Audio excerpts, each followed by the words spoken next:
Bonsoir à tous, bienvenue en cette cathédrale en travaux. Voilà. Pierre qui est tombé, il faut qu'on réagisse rapidement. Et merci d'être présent ce soir pour cette conférence sur Saint Charles de Foucault, qui a été donc canonisé dimanche dernier à Rome, où le Père Marie-Jo était présent. Il va nous en dire quelques mots sûrement. Je ne le présente pas, je pense, le Père Marie-Jo, voilà, qui est actuellement donc, père de séminaire au séminaire Saint-Jean de Nantes, séminaire interdiocésain, un peu en paroisse aussi. Le week-end, il donne des coups de main à Montaigu. Il est originaire de Vendrennes, il est un peu bancal en fait. Voilà. Et qui, entre autres, plein de choses, donne des cours d'histoire de la spiritualité. Et il fait donc partie de Jésus Caritas, ce mouvement de prêtres diocésains qui vivent de la spiritualité de Saint Charles de Foucault, dont il va nous parler ce soir. Voilà, merci beaucoup Marie-Jo d'avoir fait le déplacement. Je sais que tu repars à Nantes après. Donc merci beaucoup d'avoir fait ce déplacement pour bien nous aider à mieux connaître cette figure qui est Saint Charles de Foucault, juste canonisé, et à pouvoir mieux, à travers son témoignage, suivre le Christ. Donc un grand merci.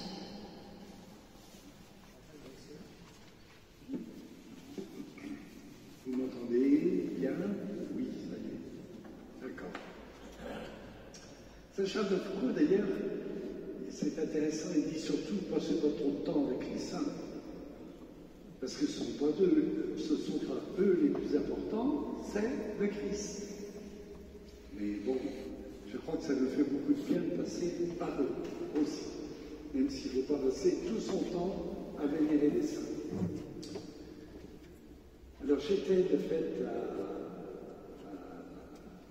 Rome, donc de vendredi jusqu'à lundi soir, et ça a été une belle grâce de rencontrer tous ceux qui vivent de la spiritualité du Charles de Foucault, tous ceux, donc quelques-uns, voilà, qui viennent du monde entier. Alors c'est intéressant de voir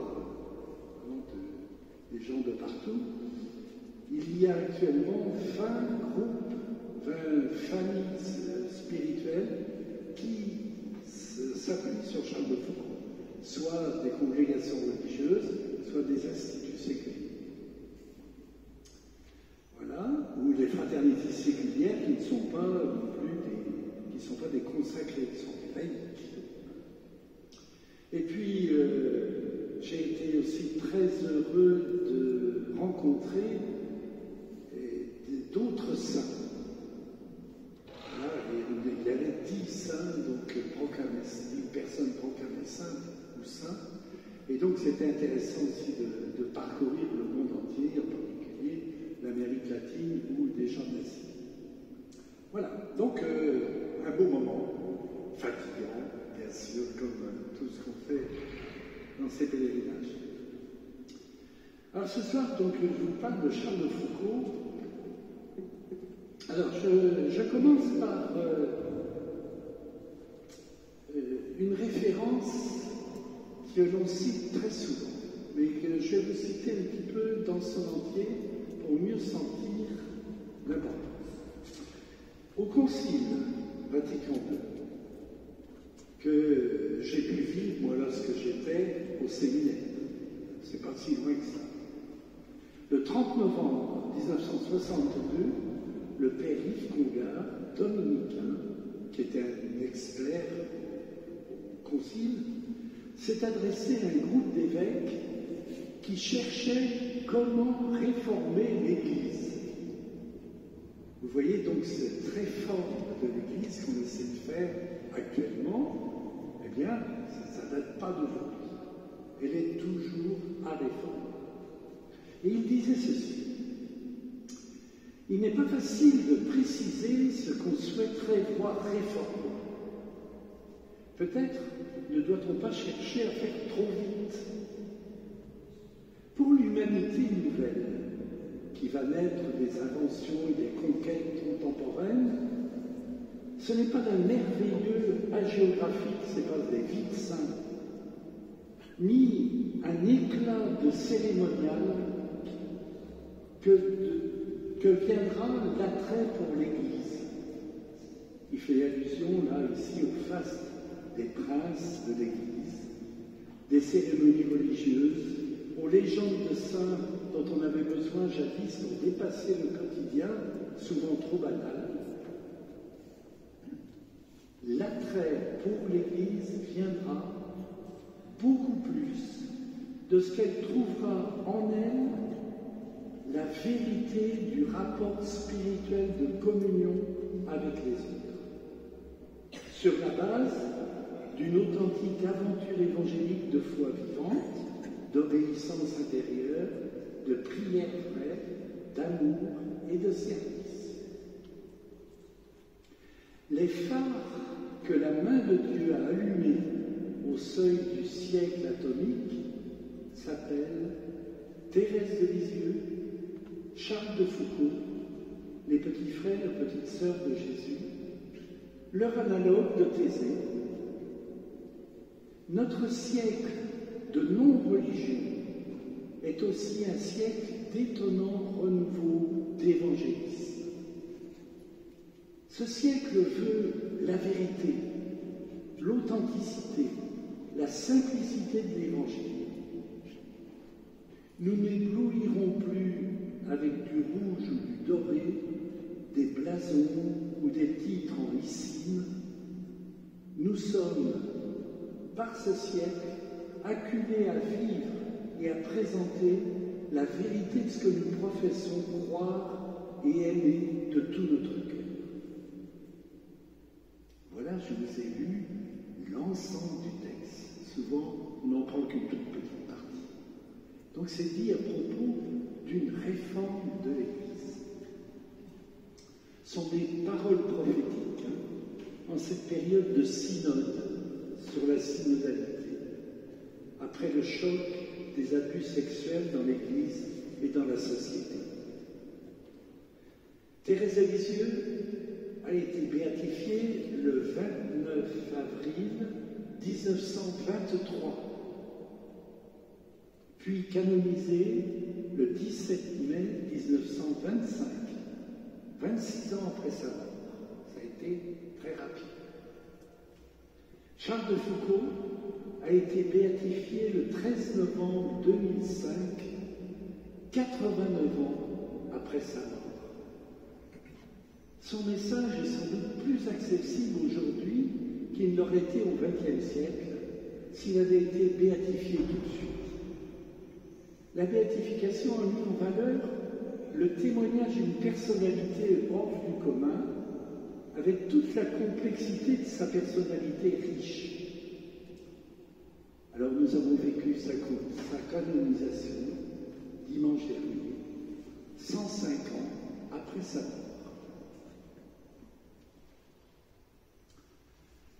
Alors je retiens de l'intervention du Père Congar que notre monde a besoin de vérité, d'authenticité, de simplicité de l'Évangile. C'est cela que je voudrais montrer à travers le témoin qu'est Charles de Foucault. Mais comment faire en 3 quarts d'heure? Je m'y suis essayé, mais je ne vais pas arriver à faire une synthèse de sa vie. Donc, j'ai choisi de vous parler que d'une partie de sa vie. Je reviendrai pour parler de la suite. Voilà. Alors, qu'est-ce que j'ai choisi? Dans notre monde qui est tenté d'écarter la foi comme chemin de bonheur, j'ai pensé m'arrêter à sa démarche de conversion. Donc je vais prendre que le début de sa vie. Ce qui l'a amené à la rencontre du Christ.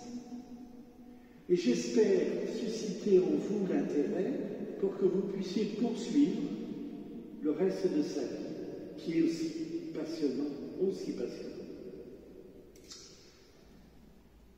J'ai retenu de mes études en théologie spirituelle que pour profiter de l'apport des saints, il faut les situer dans leur époque, dans leur milieu, comprendre les choix qu'ils ont faits, mesurer les limites de leur époque et voir comment, par grâce, ils ont pu répondre aux besoins et aux questions de leur temps. Le danger qui nous guette, c'est toujours de nous servir d'eux pour comprendre notre présent à nous. Mais je crois qu'on va trop vite, parce qu'on ne respecte pas l'histoire de ce saint ou de cette sainte. Voilà donc mon premier choix, qui est de parler de conversion, de son chemin de conversion. Donc jusqu'à sa conversion en 1886. Deuxième choix, j'ai eu l'occasion maintes fois de présenter Charles de Foucault à des jeunes, soit des terminales, des lycéens, de l'enseignement catholique, ou dans le cadre, de la culture religieuse, soit aussi à des étudiants d'enseignement supérieur, en particulier à l'ICES, l'Institut catholique d'enseignement supérieur à La Roche-sur-Yon, dans le cadre d'une option qui était intitulée « Itinéraire de vie spirituelle ». Et nous avons vu comme cela Augustin, François d'Assise, Thérèse d'Avila et Charles de Foucault. Donc je voudrais un peu reprendre cela. Donc je vous disais, il y aura peut-être des jeunes, pas beaucoup, mais vous connaissez, vous, des jeunes, et donc songez à eux pour pouvoir leur porter un petit peu ce message. Charles de Foucault. Les dates 1858, 1916. La première étape de sa vie, jusqu'à 7 ans, c'est une étape où il a connu d'importants bouleversements qui marquent toute la vie.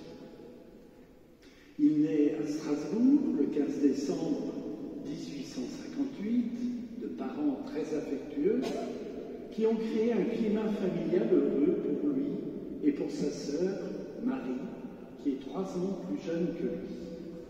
Son père, Édouard de Foucault, est inspecteur à l'administration centrale des forêts. Sa mère, Élisabeth de Morlaix, est fille unique du colonel de Morlaix. Alors, je vais vous citer très souvent Charles de Foucault lui-même. C'est intéressant de l'entendre parler. Ces joies de l'enfance, où s'unit la religion dans ce qu'elle a de plus doux à la vie de famille, dans ce qu'elle a de plus attendrissant, font un bien qui dure jusque dans la vieillesse. C'est ce qu'il écrit à sa sœur alors qu'il a 40 ans. Mais dans l'année de ses 5 ans, il va perdre coup sur coup sa maman, le 13 mars, suite à une fausse couche, son père, le 9 août, qui est malade de la tuberculose. Orphelin donc de père et de mère, il est recueilli par son grand-père maternel, le colonel de Morlaix. Il a 69 ans et c'est un homme très affectueux. Il va l'accueillir avec sa seconde femme, Aurélie de la Touche. Charles de Foucault va se refermer sur lui. Mais il est un élève intelligent, bon et calme. Et il va découvrir des cousins, des cousines. Il découvre la famille Moitessier en vacances à Évreux. Et ses 2 cousines, Catherine, qui va devenir Catherine de Favigny, et Marie, qui va devenir Marie de Bondy. Nouvel ébranlement, alors qu'il a 11 ans, déclaration de la guerre en 1870. La guerre oblige la famille à fuir Strasbourg, ils vont en Suisse, puis reviennent en France, à Nancy. En En 1871, il a 13 ans, il entre, 12 ans et demi, il entre au lycée. L'année suivante, il fait sa première communion et sa confirmation. Et il reçoit de sa cousine, Marie de Bondy, Marie qui deviendra Marie de Bondy, le livre qu'il retrouvera au moment de sa conversion, L'élévation sur les mystères de Bossuet. J'ai remarqué que les jeunes comprennent tous ces difficultés dans l'affection de leur famille, dans le changement de lieu de vie, mais aussi qu'ils espèrent, qu'ils repèrent plutôt tous ces éléments de stabilité, en particulier le fait d'être aimé, d'être entouré de près, des repères humains. Deuxième étape, un jeune qui va adhérer au climat d'incroyance de son époque. En 1874, aussitôt sa communion et sa confirmation, il va être confronté aux auteurs étudiés pour le baccalauréat. Il lit beaucoup Voltaire, Montaigne, et il est imprégné par la pensée positiviste qui dit n'avoir plus besoin de la foi pour comprendre le monde. Et il met en cause toute idée de vérité, tout absolu. Il rejoint l'agnosticisme. Voilà ce qu'il écrit pendant 12 ans, à partir donc de 16 ans. J'ai vécu sans aucune foi. Rien ne me paraissait assez prouvé. La foi égale avec laquelle on suit les religions si diverses me semblait la condamnation de toutes. Je demeurai 12 ans sans rien nier, sans rien croire, désespérant de la vérité et ne croyant pas en Dieu. Aucune preuve ne me paraissait évidente. Un peu comme les jeunes d'aujourd'hui, qui après leur communion et leur profession de foi, referment le livre de l'enfance et veulent découvrir le monde par eux-mêmes. Ils se laissent séduire par les réflexions qui leur semblent nouvelles et se détournent de l'héritage chrétien. Alors, il entre dans un temps d'une jeunesse affolée. C'est son expression à lui, une jeunesse affolée. Il parlera de cette étape comme une descente dans la mort. Il abandonne la pratique et les références religieuses, sa vie est éclatée, il ne sait plus où il va. À 15 ans et demi, en 1874, il réussit son premier baccalauréat avec distance d'âge. Il choisit la carrière militaire, un rêve d'enfance, puis en plus, c'est la fierté de son grand-père. Il opte pour le lycée des Ermites, tenu par les jésuites rue des Postes, plutôt que Polytechnique, qui avait été la voie de son grand-père. Et il fait ça par facilité. Après 2 ans, sans enthousiasme, sans goût du travail, il est renvoyé du lycée pour paresse. Mais il met un point d'honneur à passer les examens tout seul, sans l'aide de l'école, et il entre à Saint-Cyr en 1878. Il a travaillé sans relâche jusqu'au dernier moment. Il est reçu 82e sur 412 élèves. Mais malgré ça, il ne se passionne pas pour la France. Il est boulimique de livres, d'auteurs grecs et latins et de nourriture. Et il reste sans amis. Voilà ce qu'il dit plus tard, bien plus tard.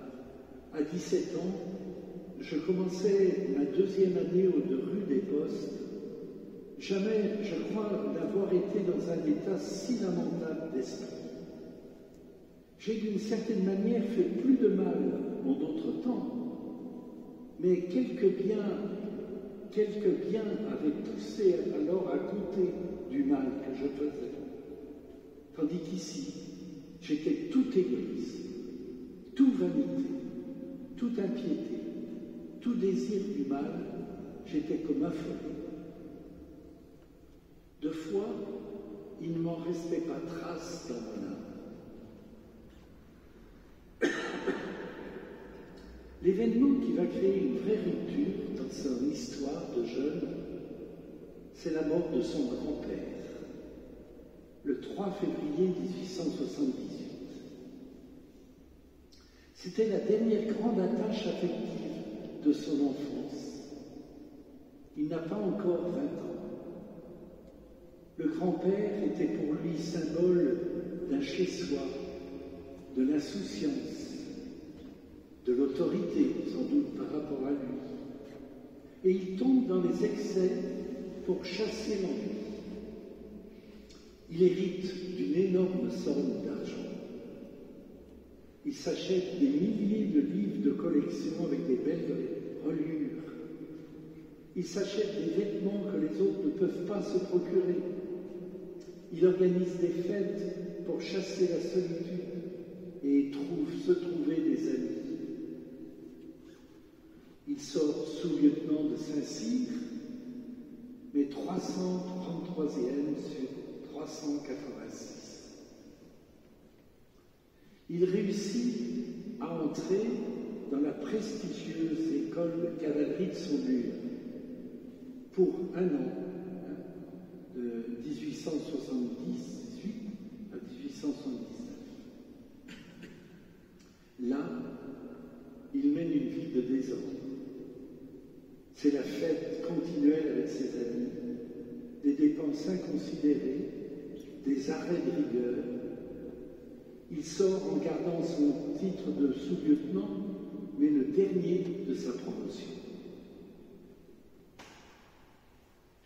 Après l'école, il est envoyé à la garnison de Pont-à-Mousson, donc c'est tout à fait dans l'est, au-dessus de Nancy, où il trouve des amis qui vont dans le même sens que lui. Ce sont les grandes bouffes et la découverte des femmes. Comme Pont-à-Mousson est proche de l'Allemagne, après la guerre de 70, les militaires sont très vigilants, donc ils sont très cadrés. Mais pour faire retomber la pression, ils vivent des moments où ils s'éclatent. Ils organisent des fêtes. Et une certaine Mimi apparaît dans sa vie, qui va le suivre jusqu'en 1881.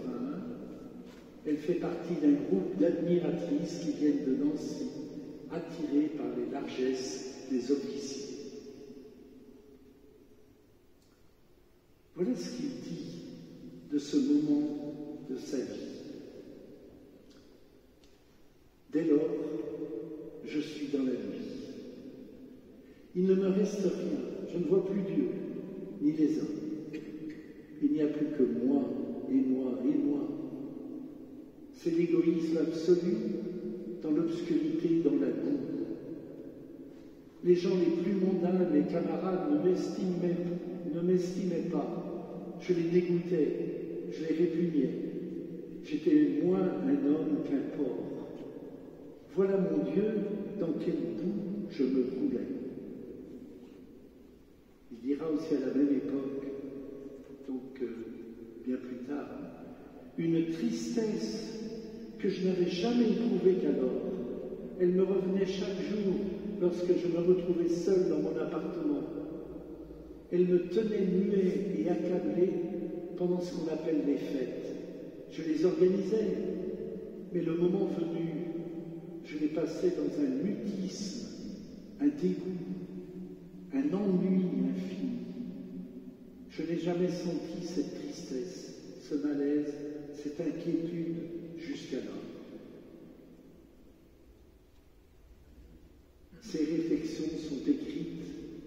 18 ans plus tard, par un Charles qui mesure à quel point il était tombé bas, et désolé d'être tombé si bas. Ce n'est pas ce que pensent ses amis qui apprécient sa fantaisie, son goût pour les repas, sa générosité.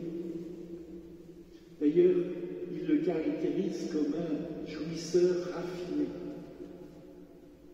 Par contre, ses chefs militaires considèrent Charles comme un mou, pas assez zélé, ayant besoin d'être surveillé et stimulé, mais qui peut quand même très bien faire. Lui, Charles, cherche souvent la provocation de ses autorités militaires, et il fait des arrêts. La garnison de Pont-à-Mousson est envoyée en Algérie en 1880. Il y part avec sa garnison et il emmène avec lui cette mine. Alors que cela lui était interdit, les hommes devaient partir sans femme. Mais lui répond du tac au tac, elle n'est pas militaire, elle est libre d'aller où elle veut.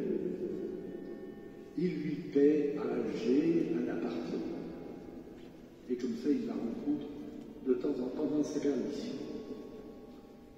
Si bien qu'il est mis aux arrêts et finalement renvoyé de l'armée pour mise en non-activité par retrait d'emploi. Une subtilité. Mis en non-activité pour retrait d'emploi. Ce n'est pas une punition, mais c'est une pénalité quand même, modifiant son statut d'officier et sa retraite. Il revient donc en France et s'installe à Évian avec elle. Là encore, il lui paie tout. Cela ne durera que quelques mois, car lorsqu'il apprend que son régiment est renvoyé pour une opération militaire en Tunisie, avec la révolte de Bouamama, le marabout de la mouvance soufiste, cette instruction pour lui, il demande à être réincorporé au 4e régiment des chasseurs d'Afrique. Une expédition de ce genre est un plaisir trop rare pour le laisser passer sans tâcher d'en jouir. En mai 1881, il est donc en manœuvre à Mascara. Il écrit à son ami d'enfance, Gabriel Tourbe, « Je fais partie d'une colonne qui manœuvre sur les hauts plateaux, au sud de Saïda. C'est très amusant. La vie de camp me plaît autant que la vie de garnison me déplaît. Ce n'est pas peu dire. J'espère que la colonne durera très longtemps. Quand elle sera finie, je tâcherai d'aller ailleurs où on se remue. Car je ne puis pas, je ne sais pas trop ce que je ferai, mais à aucun prix, je ne veux plus mener la vie de garnison. » Donc on a compris, il aime se bouger, il aime être en activité, il apprécie mener une vie spartiate simple.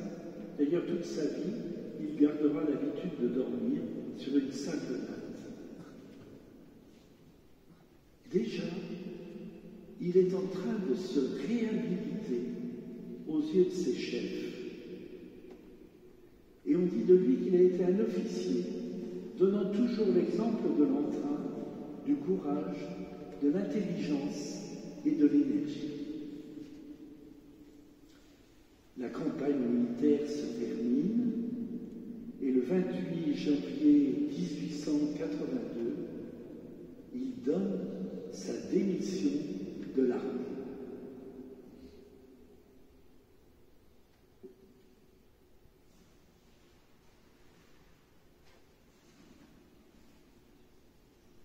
Il écrit, oui, « À quoi bon traîner encore quelques années sans aucun but? Une vie où je ne trouve aucun intérêt. J'aime bien mieux profiter de ma jeunesse en voyageant. De cette façon, au moins, je m'inspirais et je ne perdais pas mon temps. Vous savez, c'est l'époque des grands explorateurs.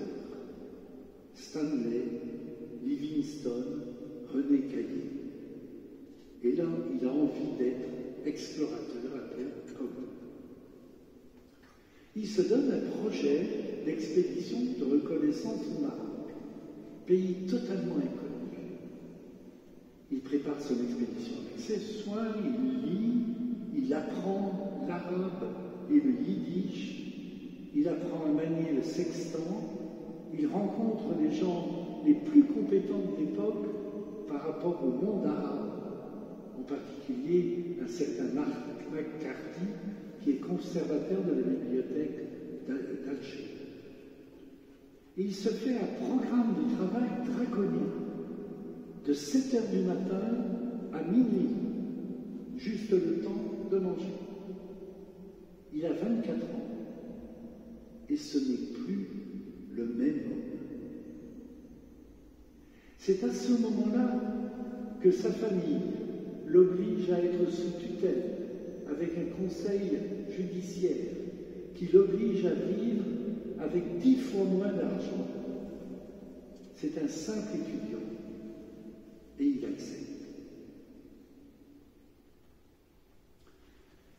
Du 25 juin 1883 au 23 mai 1884, un peu moins d'un an, il réalise son expédition au Maroc.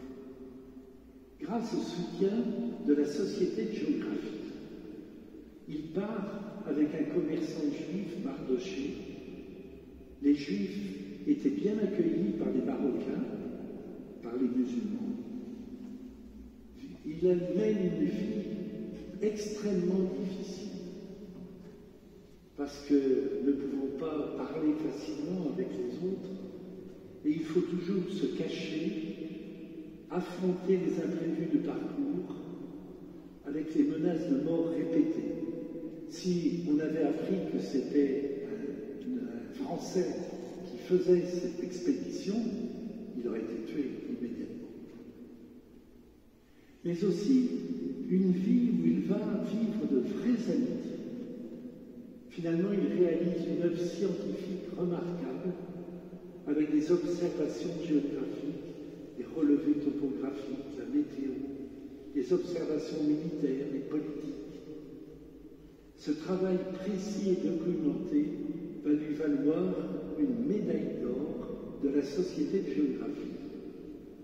Il est à nouveau reconnu par sa famille.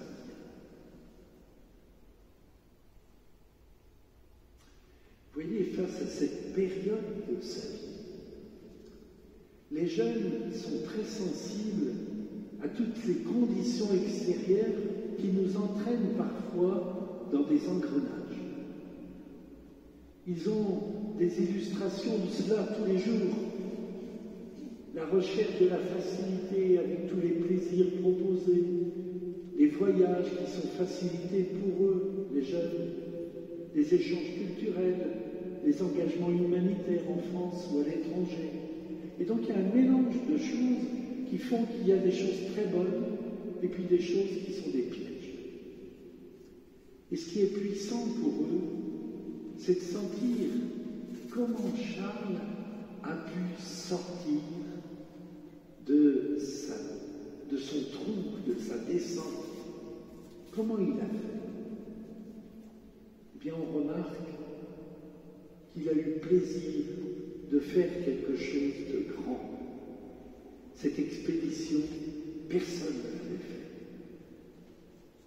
Il a eu envie de bouger, de créer du nouveau, d'être utile. Il a eu ce goût d'une vie ascétique ou l'acceptation d'une vie ascétique pour quelque chose qui en vaille la peine. La joie de connaître des personnes de plus près dans leur vie concrète. Et vous voyez, c'est cet ensemble de choses qui fait que des jeunes aujourd'hui peuvent se récupérer, même s'ils sont passés par des choses très graves. Et on en arrive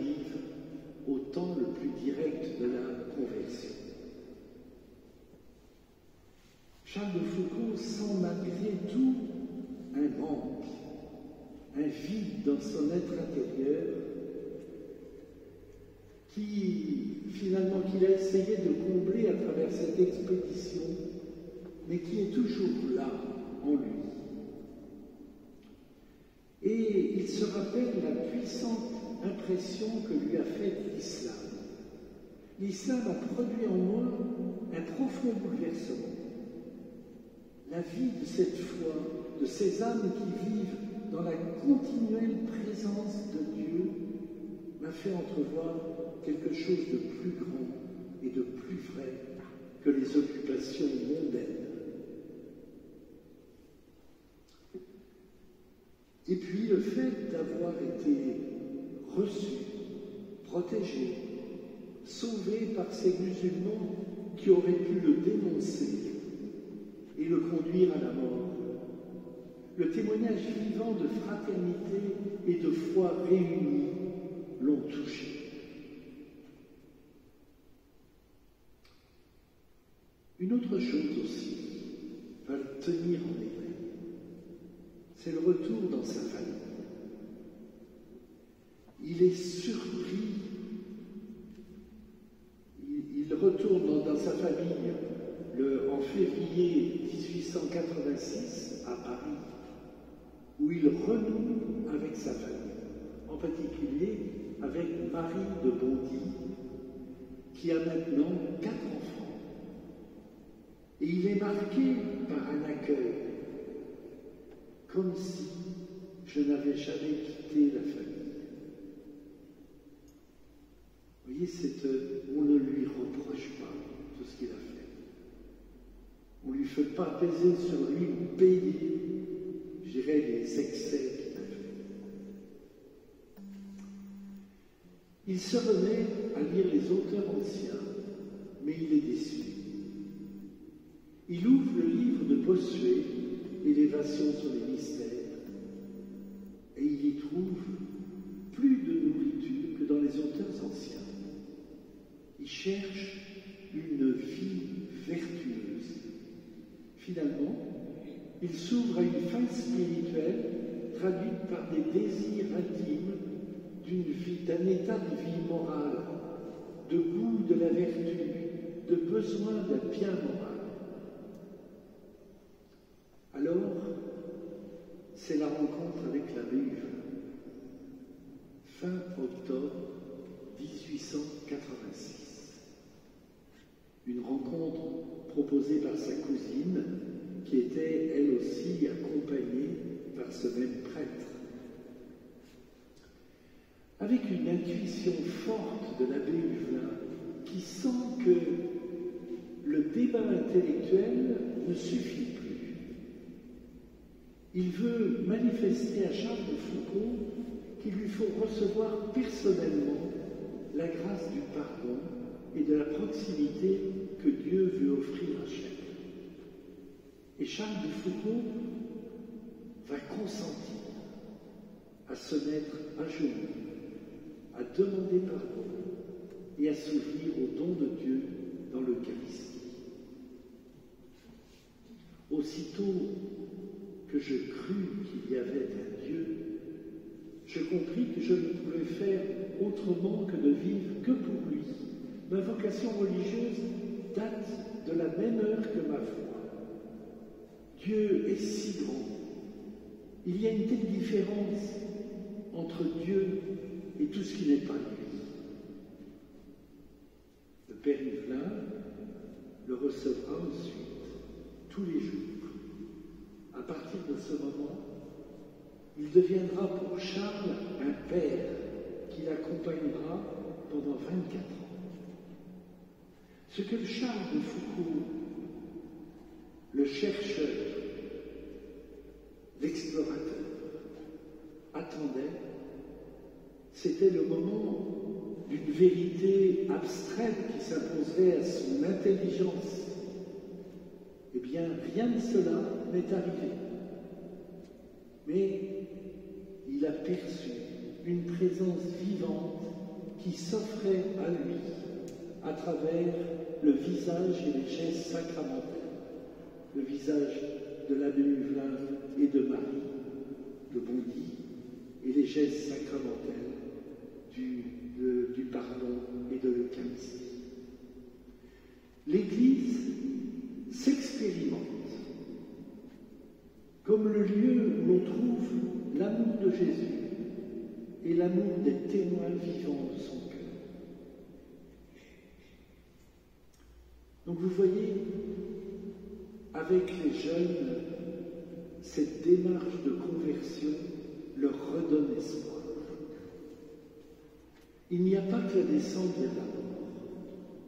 Il y a un chemin vers la découverte de soi, la révélation de soi, dans des événements qui nous arrivent, dans des personnes qui nous accompagnent. Dieu apparaît comme quelqu'un qui vient au-devant de nous. Alors il me semble qu'il y a un texte de Charles de Foucault qui est très fort pour relire sa vie, pour relire ce qui nous arrive. Parce que cette relecture, il va faire une relecture de toute son histoire. Et comme de la même manière que Thérèse de Lisieux a essayé dans les manuscrits de dire « Voilà comment Dieu m'a accompagné, voilà les grâces qu'il m'a données ». Eh bien, Charles de Foucault a fait le même travail par rapport à cette histoire-là que je viens de vous dire. Et voilà ce qu'il en dit. Alors, il le dit à travers une méditation. Le père Huvelin lui avait dit, parce qu'il essayait de prier et puis il n'arrivait pas, et le père Huvelin lui avait dit, écoutez, écrivez toutes vos prières. Ce que vous dites à Dieu, eh bien, écrivez-le. Au lieu de penser simplement, écrivez-le. Et voilà ce qu'il écrit. Au commencement d'octobre 1886, après 6 mois de vie de famille, j'admirais, je voulais la vertu, mais je ne vous connaissais pas. Par quelles inventions, Dieu de bonté, vous êtes-vous fait connaître à moi? De quel détour vous êtes-vous servi? Par quel doux et fort moyen extérieur? Par quelle série de circonstances étonnantes où tout s'est réuni pour me pousser à vous? D'abord, une solitude inattendue, des émotions, la maladie de Trocher, les sentiments ardents du cœur, le retour à Paris par suite d'un événement surprenant. Et quelle grâce intérieure, ce besoin de solitude, de recueillement, de pieuse lecture, ce besoin d'aller dans vos églises, moi qui ne croyais pas en vous, ce trouble de l'âme, cette angoisse, cette recherche de la vérité, cette prière. Mon Dieu, si vous existez, faites-le-moi connaître. Tout cela, c'était votre œuvre à vous, mon Dieu, votre œuvre à vous seul. Une belle âme vous secondait, il parle de Marie. Mais par son silence, sa douceur, sa bonté, sa perfection, elle se laissait voir, elle était bonne, elle répandait son parfum attirant, mais elle n'agissait pas. Vous, mon Jésus, mon Sauveur, vous faisiez tout au-dedans comme au-dehors. Vous m'avez attiré à la vertu par la beauté d'une âme dont la vertu m'avait paru si belle qu'elle avait irrévocablement ravi mon cœur. Vous m'attirâtes à la vérité par la beauté de cette même âme. Vous me fîtes alors 4 grâces. La première fut de m'inspirer cette pensée. Puisque cette âme est si intelligente, la religion qu'elle croit si fermement ne saurait être une folie comme je le pense. La deuxième fut de m'inspirer cette autre pensée. Puisque la religion n'est pas une folie, peut-être la vérité qui n'est sur terre dans aucune autre, ni dans aucun système philosophique, Peut-être cette vérité était là. La troisième fut de me dire, étudions donc cette religion.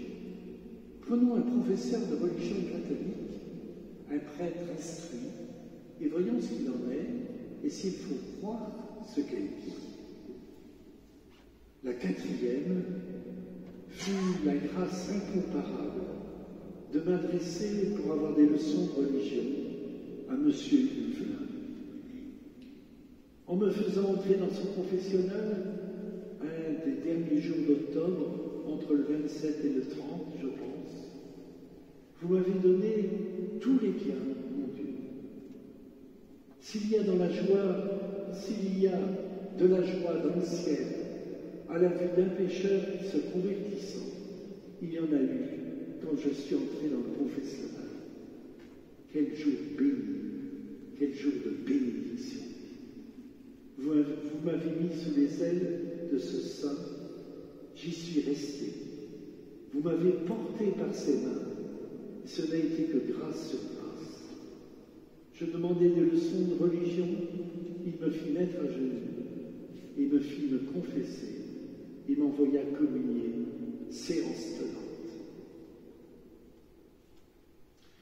Voilà une belle relecture de son histoire. Et les jeunes sont capables de relire leur histoire. Je crois que quand on est jeune, on vit tellement intensément tout ce qui se passe que tout s'enchaîne et voilà, et c'est mis un peu en vrac. Il est important de reprendre le temps de lire son histoire. Alors je le dis aux jeunes, mais je crois que pour nous aussi. Si nous ne voulons pas tomber dans la routine, relisons notre histoire.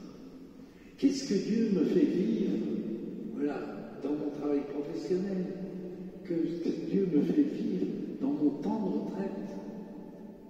Comment il me conduit? Remarquons que cette relecture est effectuée dans une vue d'ensemble plus de 10 ans après sa conversion. Pour les jeunes, c'est aussi l'apprentissage de la relecture continuelle de leur existence. Et c'est ce que je fais avec les séminaristes au séminaire. Car Dieu nous donne les moyens de le trouver. Alors, une ouverture, l'aventure de la foi de Charles de Foucault devient une longue recherche de sa vocation, qu'il ne découvrira qu'à la fin de sa vie. Il a beaucoup bougé, voyagé, et il va continuer à voyager. Il fera 25 traversées de la Méditerranée. Il fera un pèlerinage en Palestine, un séjour de 3 ans et demi à Nazareth, un séjour de 6 ans en Syrie, puis de 11 ans en Algérie. Il est allé à la rencontre des musulmans et surtout du peuple très enfoui au cœur du Sahara, les Touaregs. C'est un homme qui a bougé aussi avec son temps.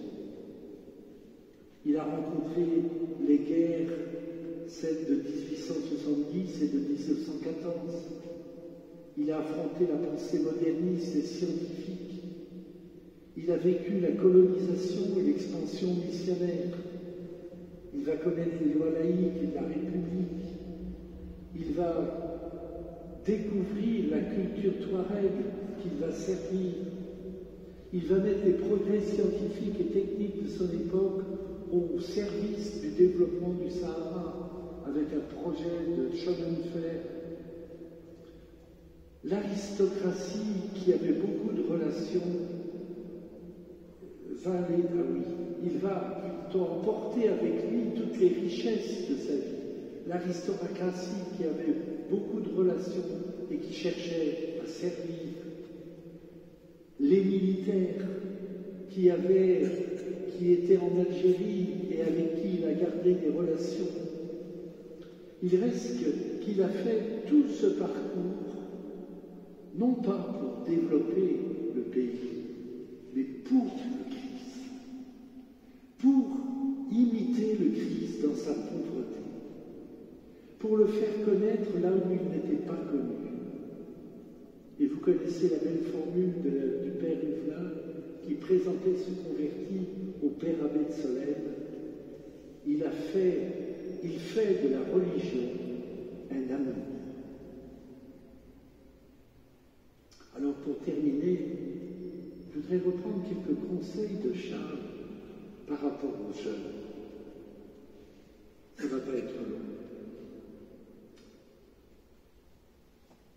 Alors, en parlant de ses maîtres à Nancy, de ses professeurs de lycée, il dit « Même ceux-là qui font du mal en ce qu'ils sont... Même ceux-là font du mal en ce qu'ils sont neutres.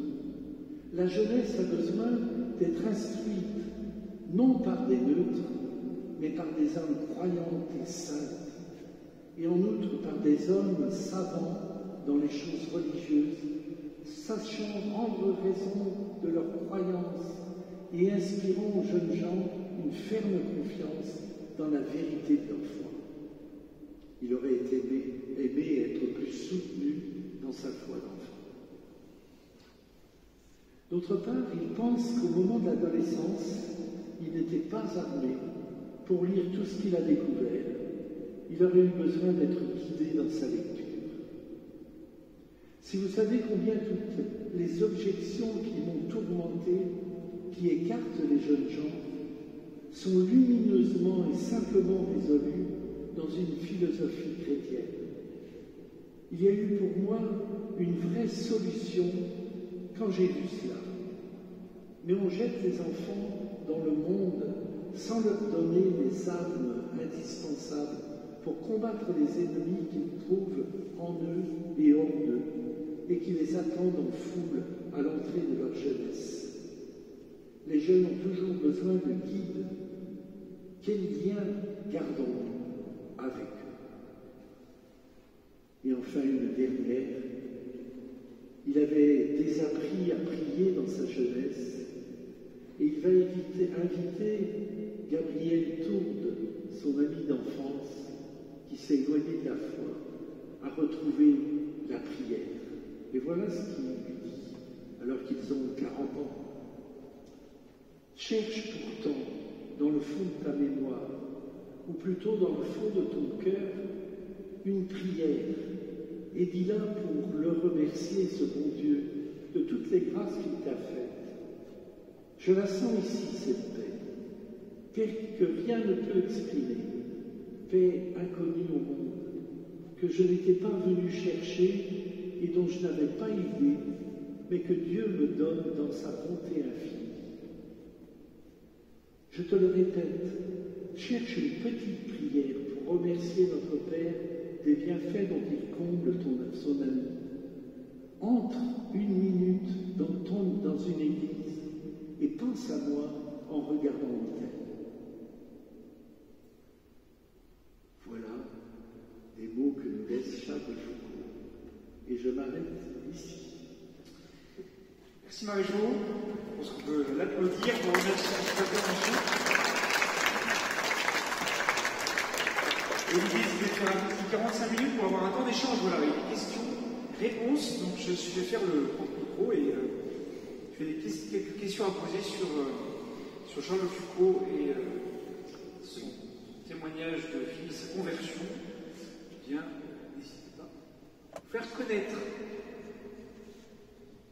Ça peut être sur d'autres passages de sa vie aussi, ça peut passer plus rapidement, mais des arrêts en série.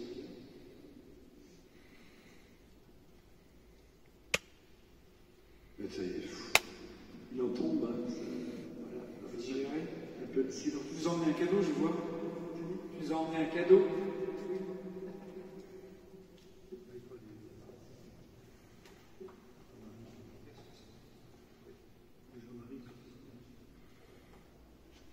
Jean-Marie peut peut-être présenter son exposition en attendant.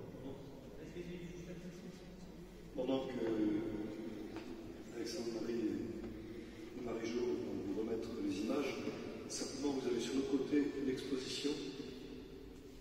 12 affiches. Une exposition que j'ai réalisée au moment du centenaire de la mort de Charles de Foucault, avec comme base de travail la bande dessinée. 20 ans à Angoulême, cité de la BD, ça m'entend pas, je suis désolé. Donc j'ai monté les bandes dessinées pour raconter la vie de Charles de Foucault, avec quelques textes, pas beaucoup, mais des choses que Paris-Jour a signalées. Et donc il s'est arrêté au temps de sa conversion. Il y a après tout le chemin Nazareth, ce long temps à Nazareth, où il découvre la vie de prière et tout ce qui a été dit. Et puis ensuite, le temps de moine, les 6 ans passés à Agbès en Syrie ont été le seul moment où il a été stable. 6 ans de stabilité, c'était le seul moment dans sa vie. Il a toujours galopé, toujours couru, dans tous les sens. Voilà. Et puis ensuite, il y a l'ordination à Viviers, Notre-Dame-des-Neiges de Viviers, et le départ Beni-Abbès, le Sahara avec la Périne, et puis voilà, toute cette découverte du monde de Touareg, et la suite de Botininski, son travail de grammaire, de dictionnaire, de recueil de poésie, etc., et plein de choses qui l'ont fait se mettre au service de cette communauté. Donc vous découvrirez ça sur l'expo. Voilà.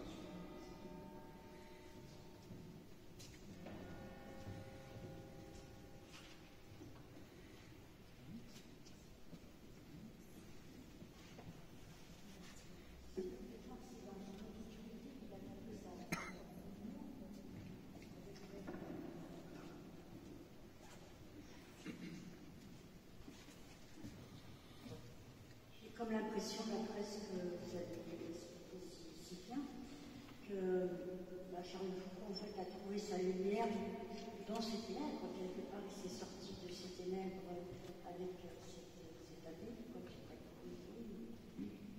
c'est quand même comme parcours.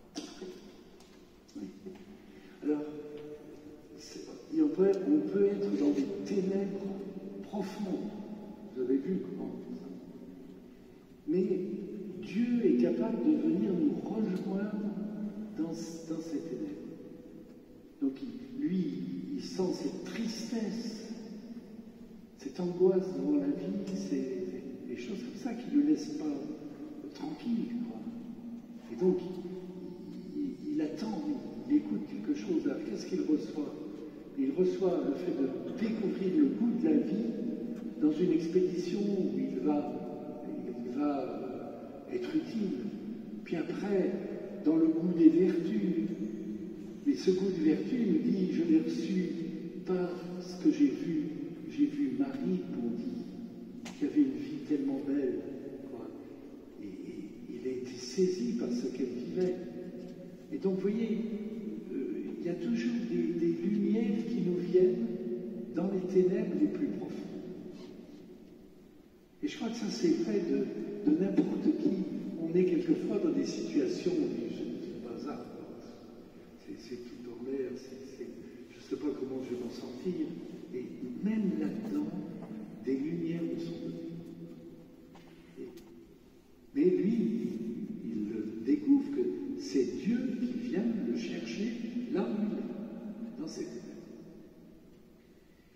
C'est intéressant avec Charles de Foucault, on le voit dans d'autres vies de saints et de saintes, mais c'est qu'il y a toute une préparation de son cœur, et il y a un moment, ça bascule, c'est-à-dire que Saint-Augustin, il y en a d'autres comme ça, et son basculement, c'est dans le sacrement, enfin dans la confession, avec l'abbé Huvelin, qu'en fait, il est assez directif, l'abbé Huvelin, d'autres auraient pu, à son époque ou aujourd'hui, trouver ça, oui, peut-être trop directif ou trop autoritaire.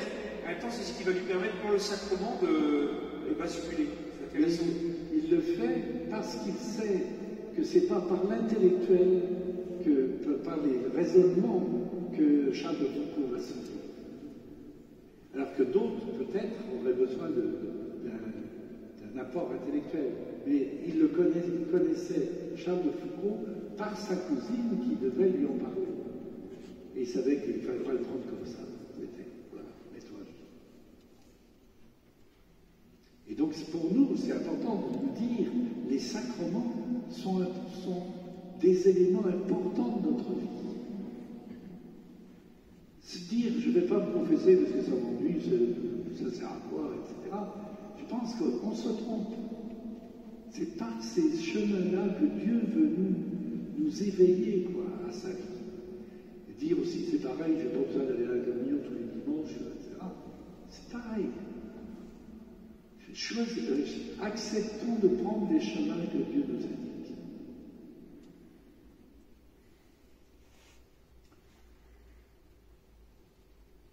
Des questions ou réactions, ou remarques? Ou réactions. Il y en a 6. Je sais qu'il y en a qui ont lu, qui ont des choses qui peuvent apporter. Et puis moi, j'ai parlé d'une partie de sa vie, donc... Oui, vous avez beaucoup parlé de sa vie spirituelle, mais de sa vie d'homme. Il est mort assassiné. Oui. Vous n'en avez pas fait ça. Non. Non, parce que j'ai choisi de parler de la conversion, de chemin jusqu'à la conversion. Sinon, on en aurait pour toute la nuit. Ben oui, mais alors... Je porte la croix de... Oui, du coup, voilà, le Père Marie-Jo voulait insister sur la conversion pour avoir un angle, une approche particulière. J'aimerais faire quelque chose, par exemple, de voir comment il a découvert sa vocation de vie de Nazareth. Et donc là, ça serait intéressant aussi de voir tout ça. Bon, Jean-Marie me suggère là, et aussi on peut parler d'une seconde conversion. C'est-à-dire que dans le courant colonialiste un petit peu de l'époque, c'était une responsabilité des civilisations chrétiennes de venir porter la civilisation chrétienne dans des pays qui ne la connaissaient pas.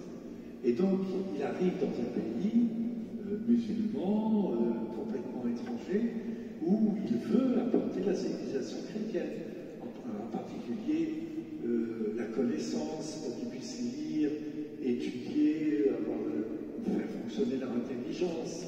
Et puis, il veut apporter la foi chrétienne, donc il a envie de traduire l'évangile, il s'essaie un petit peu, mais il n'est pas heureux du résultat, il a peur que les gens comprennent l'inverse de ce qui est dit dans l'évangile. Bon, ça, voilà. Et donc il apporte, et puis il apporte des médicaments, il apporte voilà, le respect aussi des esclaves. Il trouve qu'il y a encore, on accepte l'esclavage alors que l'esclavage a été aboli, et on continue à vivre avec l'esclavage. Donc ça, il essaie de faire évoluer les choses. Mais toujours, c'est lui qui apporte. Et voilà que, alors qu'il est à Tamanrasset, il se nourrit très mal, il travaille beaucoup, et il tombe malade. Et finalement, il ne peut être sauvé, il est au bord de la mort. Et les Touaregs vont le sauver en lui donnant à boire du lait de chèvre. Mais il y a très peu de lait de chèvre dans le coin, il y a de la sécheresse, et donc ils vont être à chercher du lait de chèvre jusqu'à 30 km autour pour que ce lait de chèvre lui soit réservé. Et c'est cela qui va guérir. Et là, il va comprendre qu'il est devenu frère des Touaregs, qu'ils ont été jusqu'à leur donner l'heure nécessaire pour le sauver. Lui, il le restait. Et donc ça, c'est une véritable conversion pour lui, où il va comprendre que c'est un échange, et il va respecter leur culture au point qu'il ne va pas apporter la culture française, il va mettre en valeur la culture touareg, et il va écrire en particulier un dictionnaire de la langue touareg qui est un chef-d'œuvre. Voilà, donc vous voyez une autre conversion qu'il a eu à vivre dans sa vie. Et tout ça, moi ce qui m'a surpris en vivant la canonisation là-bas, c'est que je me dis, cet homme qui a vécu 11 ans dans le nord de l'Algérie, tout seul, en particulier lorsqu'il atteint la tracée, le seul Européen, Européen au milieu des musulmans.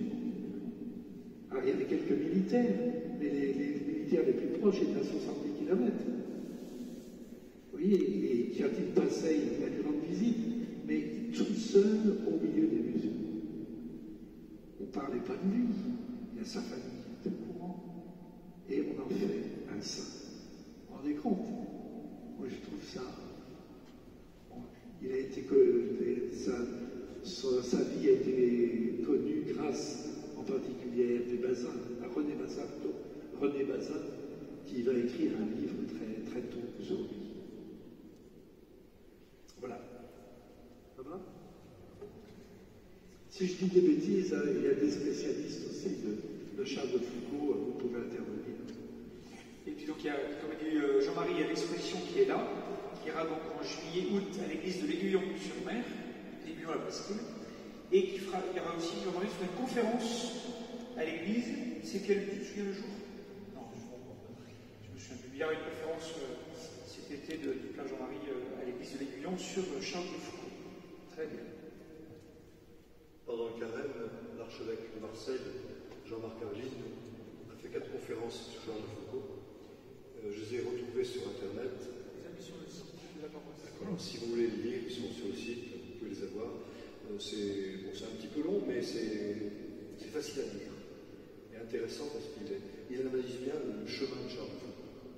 Ce n'est pas simplement un historien qui raconte une histoire, mais il dit aussi comment ça l'a bousculé, comment il a avancé dans tout cela. Il a été contemporain d'un tas de choses. N'oubliez pas, vous le verrez sur l'expo, que Charles de Foucault a été contemporain du premier massacre des Arméniens en Syrie. Il a connu ce massacre, il l'a vu faire, et eux, les moines, étaient coincés par des militaires pour empêcher de sortir, pendant que les autres militaires massacraient les Arméniens. Et donc c'était aussi une des raisons de dire, ben, on n'a pas la dernière place, on est encore riche. C'est pour ça qu'il quittera l'ordre cistercien, parce que c'était trop riche pour lui. Il voulait être plus près de Jésus à Nazareth. La fameuse dernière place, vous avez vu. Merci Jean-Marie. Et je vous propose, avec le Père Marie-Jo, de terminer en prière. Je laisse Marie-Jo conclure et de vous faire prier pour terminer cette belle soirée. On va prendre la prière qui est au verso de votre image. Cette prière, c'est une méditation de la croix. Et pendant cette méditation de la croix, Charles de Foucault a voulu faire parler le Christ sur la croix qui dit « Mon Père, je m'abandonne à toi ». Donc vous voyez, il faut la lire, cette prière, comme étant la prière de Jésus. Et je crois que c'est comme ça qu'on la comprend vraiment bien. Et nous, on essaie de nous essayer de nous unir à la prière de Jésus. Peut-être pouvoir un jour la vivre et nous remettre pleinement entre ses mains. Mais vous voyez, ce n'est pas quelque chose à obtenir à la force de nos poignets, c'est on s'unit à la prière de Jésus, comme le notre Père. Nous mettons.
Merci beaucoup Marie-Jo. Alors si on peut discuter un peu avec Marie-Jo, vous pouvez. Merci de votre présence. Je vous souhaite une très bonne soirée à vous tous et bon week-end.